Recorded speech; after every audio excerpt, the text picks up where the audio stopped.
Future group के संस्थापक किशोर बियानी ने एक इंटरव्यू में कहा है कि जब फ्यूचर ग्रुप को अमेज़ॉन की ज़रूरत थी तब अमेज़ॉन ने उनकी मदद नहीं की।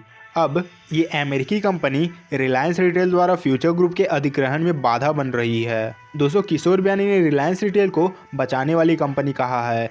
उन्होंने अमेज़ॉन को लेकर कहा है कि ये कंपनी चाहती है कि फ्यूचर ग्रुप पिछड़ जाए। उन्होंने ये भी खुलासा किया कि अमेज़ॉन के साथ उन्होंने 8 बार खराब वित्तीय हालत के बारे में चर्चा की, लेकिन अमेज़ॉन ने उनकी कोई मदद नहीं की। बियानी ने इस इंटरव्यू में कहा, सहमति के तहत वो हमें एफिलिएट्स या वित्त संस्था द्वारा लोन के जरिए फंड मुहैया करा सकते थे, लेकिन सहमति की शर्तों और हमारे अनुरोध के बावजूद भी उन्होंने ऐसा नहीं किया। बियानी ने यह भी कहा कि रिलायंस के साथ ये डील कंपनी को बेचने के लिए थी। उन्होंने अपनी संपत्ति को बढ़ाने या रिटेल लेगेसी को जारी रखने के लिए नहीं किया है। दोस्तों, रिलायंस को 25,000 करोड़ रुपए में सभी रिटेल एसेट्स को बेचने के बाद पहली बार मीडिया से बातचीत में उन्होंने ये बात कही है। अमेज़ॉन की याचिका के बाद सिंगापुर इंटरनेशनल आर्बिट्रेशन सेंटर ने Reliance retail future group deal के बीच इस ट्रांजैक्शन पर रोक लगा दी थी। बियानी ने कहा कि अमेज़ॉन के लिए उसने पूरी कोशिश की ताकि उनकी कंपनी की कर्ज की समस्या खत्म हो सके।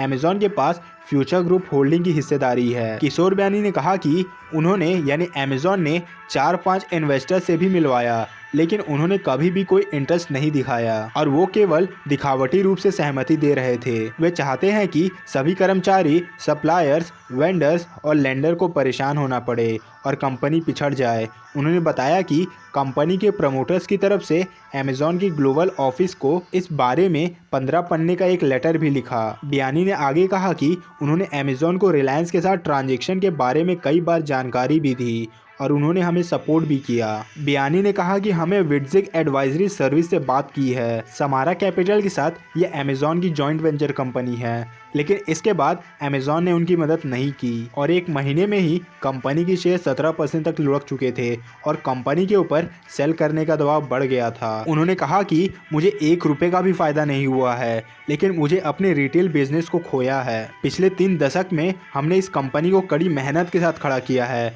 मुझे अभी भी 2 लाख करोड़ डॉलर के लिए लड़ना पड़ सकता है। अगर कोई विवाद होता है तो ये प्रमोटर्स और अमेज़ॉन के बीच होगा। तो दोस्तों, कुछ ऐसा कहना था किशोर बियानी का आज के इंटरव्यू में। तो इस वीडियो में फिलहाल इतना ही, मिलते हैं नेक्स्ट वीडियो में।